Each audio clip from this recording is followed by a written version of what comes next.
Hi,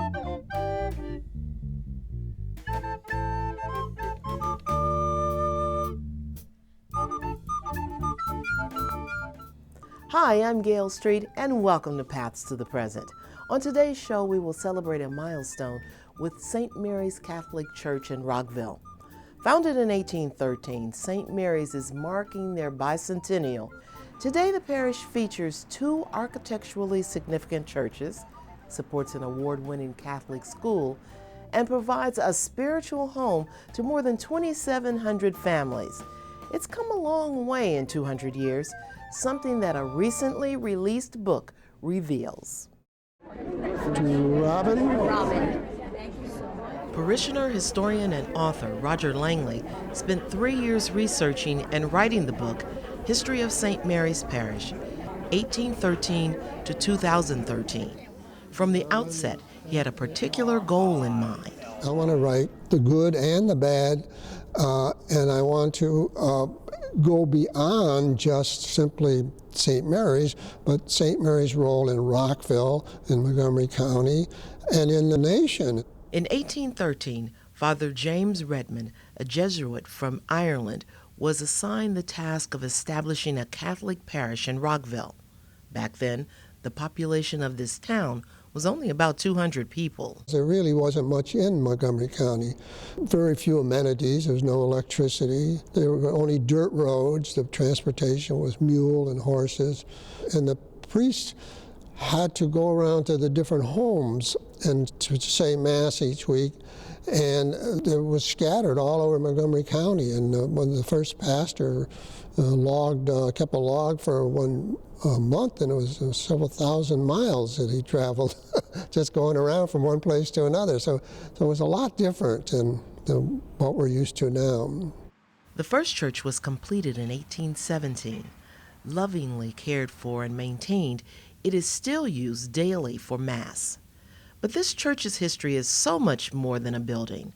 Over the years, St. Mary's parishioners have made a difference to the community at large. There's a period of time between 1903 and 2003, that's a 100-year period, that half of that time, the mayor of Rockville was a member of St. Mary's community. And that was an extremely important time because now Rockville is the second largest city in the state of Maryland. Well, we had a role in that. In 1935, a tragedy literally hit their doorstep. Back then, Baltimore Road crossed the B&O Railroad track here at grade level. This intersection was the site of a horrible accident when on a rainy, foggy night, a train collided with a school bus. The bus driver was having trouble with his window washers, and he was fooling with that, and he had slowed down and almost come to a stop, but then inexplicably he put on the gas and ran out onto the track just at the moment as the train was coming to the intersection. And the engineer saw it, and he yelled at the fireman, "Hang on, we're going to hit the bus." And he got the bus about halfway across, and the train sheared off the back half of the bus. And as the bus kept moving, and the bodies were flying out of the bus, and they're filled where we have the parking lot now, their bodies were strewn there all the way up to the embankment next to the cemetery. Now, the Washington Post said that it seemed like two priests appeared out of nowhere, and the people there were saying they were like angels because they were ministering to the kids who were injured and to the dead. Well, they weren't from nowhere. They were from the rectory. The accident happened right in the backyard of the rectory, and they came out. As times changed, so did St. Mary's, but sometimes change didn't happen fast enough. When the church was first established, slaves could worship here, but only if they sat in the gallery above. That restriction continued after the Civil War until 1952, when parishioners Robert and Carolyn Lewis took a stand. She was pregnant. She was almost due. And in order to get upstairs, a very narrow kind of staircase up there, and there's a place to bump your head, and she bumped her head, And she said to her husband, you know, I'm not doing this anymore. I'm going to sit downstairs. So the next week they sat downstairs, and the ushers came running over, and they're, you know, making signs of go upstairs. And they just kept looking there piously straight ahead and not paying any attention to them. Then when the Mass started, then they let them, it didn't bother them anymore. So the next week they came, and they did the same thing. And they go, you know, we'll go upstairs, and they just pretended they didn't hear him, didn't notice him. Then they went to see the pastor, and they told him that, you know, they were not going to sit up there anymore. But the pastor didn't see him. He had one of his assistants see him. So he got the message. So other blacks started sitting downstairs, and gradually, one Sunday, the sign blacks upstairs was gone, and the church was quietly integrated. When St. Mary's was founded, the country was fighting in the War of 1812.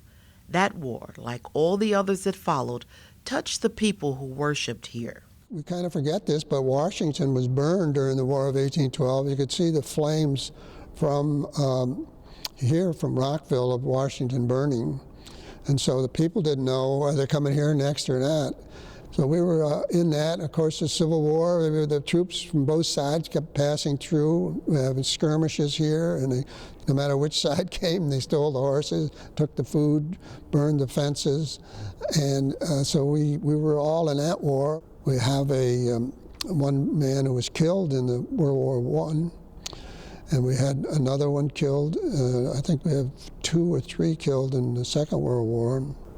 St. Mary's Catholic Church is probably best known for the famous novelist buried in its cemetery. Author F. Scott Fitzgerald's grave is regularly decorated by admirers. There's a whole procession of people that come, particularly on the anniversaries of his death and his birth.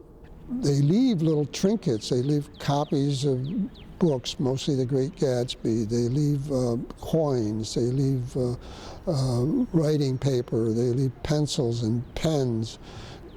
Kevin Daly, the plant manager here, well, he has a rule that he leaves stuff on the grave for one day, and then the next day he throws it away.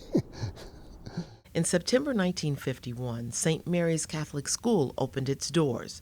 Through the years, countless children have been educated here. And in 2011, it was named a Maryland Blue Ribbon School. We're very proud of our graduates. We have people in the parish of the first graduating class still here. The school is an important adjunct of the parish, and that we're very proud of it, and it's been very successful. In the middle of the 20th century, Montgomery County was an expanding suburb of our nation's capital. And as Rockville grew, so did St. Mary's. A larger church was needed. A new mid-century modern building was constructed and dedicated in 1967.